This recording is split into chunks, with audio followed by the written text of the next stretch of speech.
Andrés Rengifo es el director de Asuntos Legales, Corporativos y Externos para Microsoft Andino Sur. Antes de su actual posición, se desempeñó como director de Asuntos de Propiedad Intelectual y Seguridad Digital de Microsoft para la región de las Américas. Fue el director legal de Asuntos de Propiedad Intelectual en Microsoft México y se desempeñó en la misma posición para la región andina.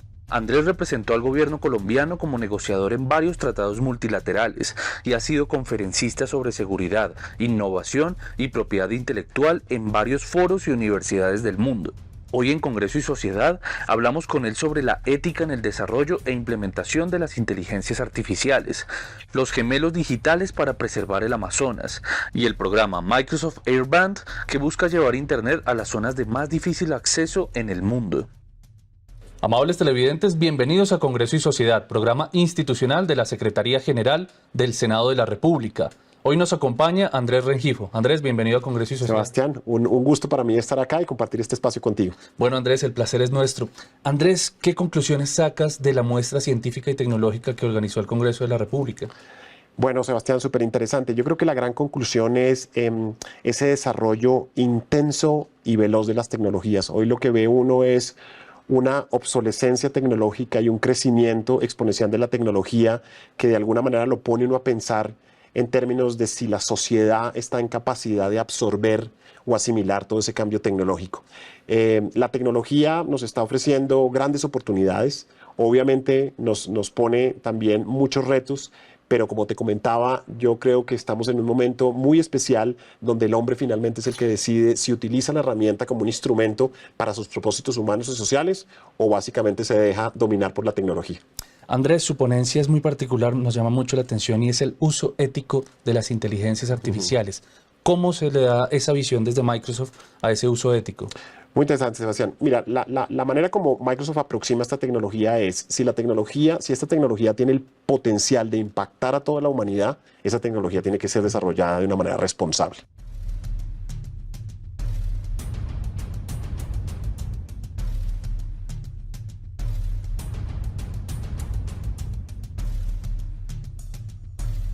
Y de alguna manera ese contenido responsable dentro de la compañía está reflejado en unos principios éticos. Son 6 principios éticos, básicamente principios de justicia, de transparencia, de responsabilidad, protección de la privacidad y la seguridad, el respeto de los derechos fundamentales y de alguna manera todo ese decálogo de principios o postura ética, lo que tratamos de hacer es cristalizarlo en unas prácticas que nos permitan incorporar esos principios dentro del desarrollo y el lanzamiento de todos estos productos, para que de alguna manera esta tecnología esté pensada para el bien y para traer impactos que sean socialmente útiles. Hablemos un poco más a profundidad de eso. La gente tiene la percepción de que la inteligencia artificial tal vez amenaza sus trabajos, pero realmente lo que es una revolución de los logros que podemos llegar a alcanzar como humanidad. Desde Microsoft, ¿en qué se está trabajando para ir en ese norte? Mira, Sebastián, yo creo que este es un temor normal cada que nos enfrentamos a estas disrupciones tecnológicas. Uno, cuando hace una mirada en una perspectiva histórica, piensa, por ejemplo, en la primera revolución industrial, con el surgimiento de la máquina de vapor.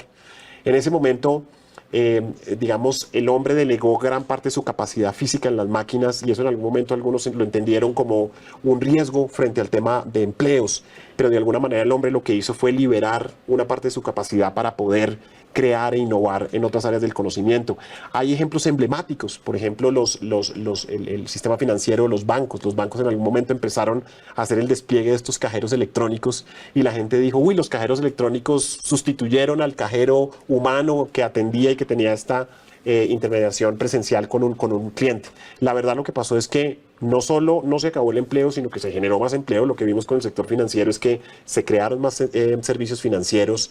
Usted ve que las sucursales llegaron a lugares donde no habían llegado y básicamente el tiempo, la idea de tener un sistema financiero más disponible creó otras oportunidades y que se constituyera una plataforma para crear sistemas financieros. Lo mismo pasa con la tecnología. La tecnología que estamos viendo hoy en día, que hoy estamos hablando de inteligencia artificial, pero la inteligencia artificial realmente es la concurrencia de varias tecnologías como la computación distribuida, el Big Data, los gemelos digitales, básicamente constituyen una plataforma para la innovación. Es ahí donde los seres humanos empiezan a desarrollar aplicaciones que tienen una dimensión económica y social importante y que nos permite continuar en ese avance y ese desarrollo de la humanidad. Hablemos de algunos ejemplos, por ejemplo, esto de los gemelos digitales con el Amazonas, Sí. cómo funciona ese proyecto, que me parece muy interesante hacer esa réplica algorítmica de lo que es todo ese ecosistema. Bueno, Sebastián, mire, el tema de los gemelos digitales básicamente es una tecnología que me permite de alguna manera replicar entornos físicos íntegramente digital, de manera digital. Entonces, ¿para qué utiliza uno esta tecnología? Uno, por ejemplo, dice, oiga, yo tengo unos cultivos de arroz y yo quiero empezar a planear cómo voy a fumigar estos cultivos. Uno puede modelar ese cultivo de arroz, de alguna manera simular dentro de ese entorno electrónico cómo funcionarían unos drones, y básicamente yo podría recabar información que me permite entender los costos del modelo sin incurrir en los costos. ¿Vale? Esa es una aplicación concreta del tema de los gemelos digitales o la tecnología de los gemelos digitales. Ahora, piense que la tecnología hoy nos permite soñar con, digamos, emular de manera íntegra un espacio físico. Entonces pensemos, por ejemplo, en la Amazonía. Imagínense que nosotros tuviéramos la capacidad de volver digital todo ese ecosistema estratégico y que de alguna manera esa información digital nos sirviera para tomar decisiones en tiempo real, para mitigar riesgos, para preservar especies, para controlar deforestación. Y lo interesante es que hoy la tecnología nos permite soñar con esas grandes soluciones. Y finalmente hoy tenemos una tecnología que de alguna manera nos permite, digamos, reaccionar o atender esos grandes retos que tenemos como humanidad: cambio climático, grandes brechas sociales, el tema de escasez de alimentos en el mundo, los temas de aguas. Hoy la tecnología nos permite pensar en soluciones para esos grandes retos que tenemos como humanidad. Claro, además cuando la tecnología de alguna forma penetra en cómo vivimos, se aumenta la densidad poblacional, se aumenta la calidad de vida. Nosotros, la persona más humilde, se puede decir, vive mejor de lo que vivía un rey en el siglo XVII, y muy buena parte es gracias a la tecnología. Así es. Yo quiero conocer más puntualmente en el caso Latinoamérica, cómo está funcionando esta penetración de la inteligencia artificial y cómo está, pues, valorizando algunos trabajos y qué se viene, pues, para el futuro laboral puntualmente. Muy interesante, Sebastián. Mire, yo creo que los retos que tiene América Latina son retos diferentes a los que pueden tener naciones desarrolladas. Uno en América Latina, digamos, ve grandes problemas en términos de brechas en equidad, la importancia, por ejemplo, de recuperar el potencial del campo, llegar a las zonas rurales. Entonces hoy, por ejemplo, uno ve tecnología que le permite conectar la ruralidad a bajo costo, utilizando, por ejemplo, segmentos del espectro que no funcionan a través de licencias, sino que usted puede utilizar tecnologías que permiten conectar. Y cuando usted logra conectar, es como la autopista que le permite llevar conocimiento técnico, habilidades fundacionales. Piense que usted esas habilidades fundacionales después las puede relacionar con una actividad productiva. Esa actividad productiva puede aplicar la inteligencia artificial. Entonces, hoy yo le diría que a nivel Latinoamérica, digamos, los retos están planteados.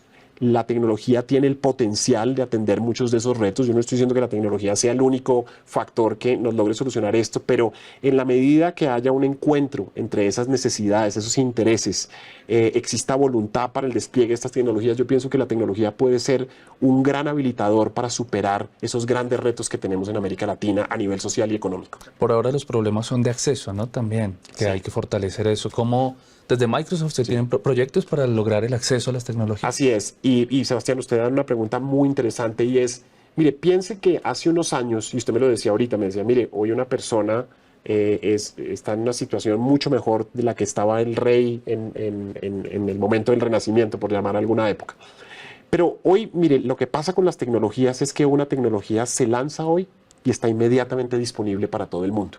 Si usted piensa hace algunos años, de alguna manera usted veía las tecnologías y las tecnologías tomaban tiempo en estar disponibles. Hoy en día no. Hoy en día yo lo que necesito es acceso y esas tecnologías están desplegadas en ese mundo masivo y en ese mundo virtual.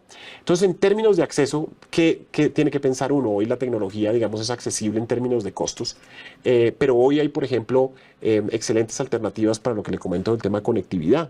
Microsoft en lo particular tiene un programa que se llama Airband, que lo que permite es utilizar, y aquí me voy a volver un poco técnico, pero usted tiene el espectro radioeléctrico y el espectro radioeléctrico lo administra el Estado, pero el Estado de alguna manera concesiona el uso del espectro porque en algún momento se entendió que ese recurso era un recurso rival, porque eran tecnologías análogas y esas tecnologías, digamos, generaban interferencia. Pero hoy con las tecnologías digitales esa interferencia de alguna manera se ha superado y usted ve que los gobiernos han empezado a abrir algunos de esos segmentos del espectro para que corran los servicios libremente.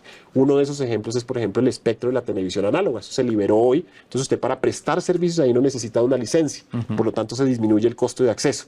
Y esa regulación permite que digamos, los proveedores de tecnología piensen en tecnologías que puedan utilizar esa ventaja regulatoria y llevar acceso, por ejemplo, a comunidades rurales.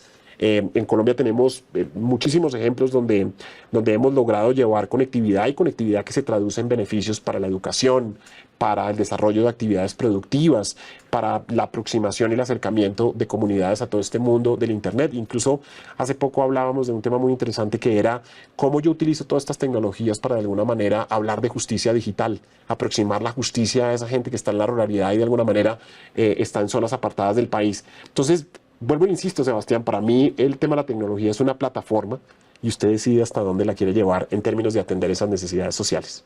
Muy interesante. Y ya que estamos en este escenario, en el escenario legislativo, en el Congreso de la República, ¿cómo puede apoyar esta labor tecnológica puntualmente de las CIAs y de estas nuevas tecnologías a la labor legislativa que a veces es tan compleja y tan incomprendida?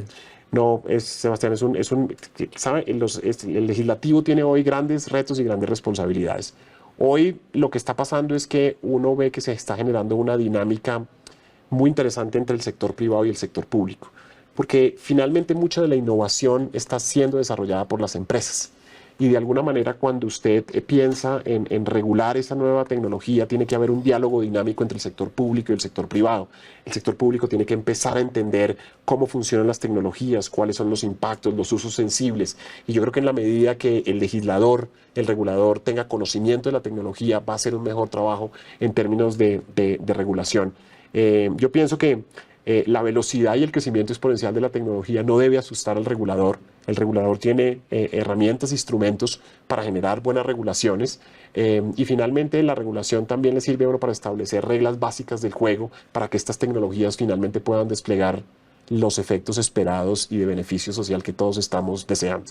Muy interesante. Yo estoy estudiando cine, algoritmos e inteligencia artificial porque me llamó la atención que un niño del Guaviare, por poner un ejemplo, pudiera llevar a cabo las ideas que siempre ha imaginado y que es tan difícil hacerlas, a veces precisamente por falta de accesos tecnológicos o de muchos sobrecostos en producción.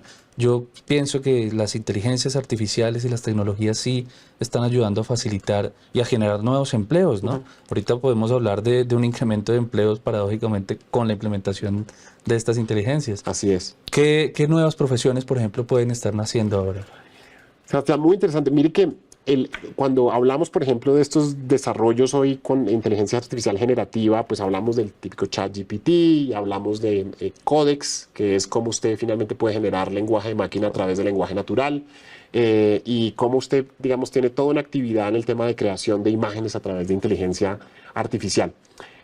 Mira, a mí me parece muy interesante, por ejemplo, el fenómeno de Codex, donde usted básicamente lo que le dice a una máquina es, oiga, yo necesito crear un proceso, por ejemplo, para la recepción de iniciativas legislativas y su curso en el Congreso. Y usted lo hace en un lenguaje natural y Codex lo que hace es ponerlo en un lenguaje de máquina y crear un programa. Entonces, digamos, esa complejidad antes que existía frente al desarrollo de software, de alguna manera hoy se ha simplificado y hoy uno tiene herramientas que le permiten ser un desarrollador sin tener conocimientos, digamos, tan profundos en términos de programación. Entonces, yo creo que eso abre de nuevo una cantidad de oportunidades en términos de cómo aplicar esa tecnología, cómo encontrarle funcionalidad, cómo generar tecnologías que tengan impacto y dimensión social. Y finalmente vuelvo a la noción fundamental de cómo estas tecnologías se constituyen en una plataforma para la innovación y la creación. Pues muy interesante toda esta visión. Seguiremos muy atentos a todos los desarrollos que cada semana increíblemente van variando. Lo que uno vio hace una semana ya llegó otra tecnología y lo sustituyó. Es impresionante. Pues muchas gracias, Andrés, por acompañarnos aquí en el Congreso de la República, en Congreso y Sociedad.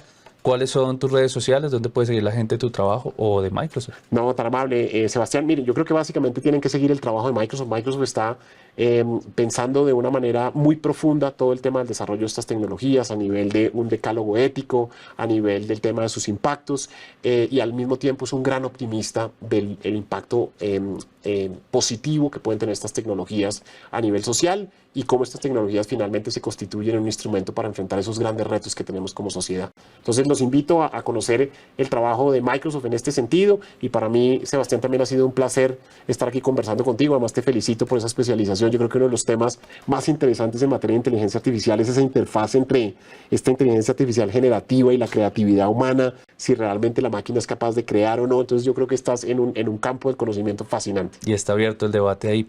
¿Ese decálogo de Microsoft es público? Es público, es público. Es público no solo el decálogo, sino todas las mejores prácticas de implementación de esos principios éticos. Entonces tú lo que vas a encontrar es no solo esos principios éticos, sino todas las herramientas y digamos el governance asociado a cómo se desarrollan y cómo finalmente estos principios tienen una manera de implementación para que cualquier solución o cualquier producto que termine en el mercado finalmente haya incorporado toda esta visión y esta aproximación ética al desarrollo de estas tecnologías. Pues muy interesante, lo haremos público. Muy bien.